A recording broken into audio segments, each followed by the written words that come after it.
শুক্রাণু বৃদ্ধির জন্য কি খাবার গ্রহণ করা যেতে পারে? বর্তমান সময়ে ইনফার্টিলিটি একটা প্রধানত সমস্যা, যে পুরুষের বীর্যের পরিমাণ অনেক বেশি কম।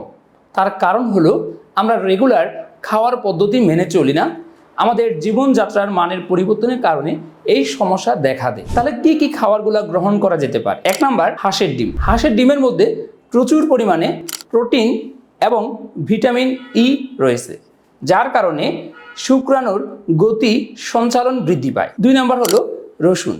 রসুনে অ্যালিসিন এবং সেলেনিয়াম নামক পদার্থ রয়েছে, যা শুক্রাণুর গতিকে ত্বরান্বিত করে শুক্রাণু উৎপন্ন করতে সাহায্য করে। 3 নাম্বার, কলা। কলাতে প্রচুর পরিমাণ ব্রোমেলিন নামক এনজাইম থাকে। এই ব্রোমেলিন এনজাইমটা শুক্রাণু বৃদ্ধিতে সহায়তা করে থাকে। 4 নাম্বার হলো শাকসবজি। শাকসবজির মধ্যে পালং শাক ভিটামিন ই প্রচুর পরিমাণ থাকাতে যে শুক্রাণু উৎপন্ন করতে সাহায্য করে। 5 নাম্বার, বাদাম। বাদামের মধ্যে ওমেগা 3 ফ্যাটি অ্যাসিড থাকে।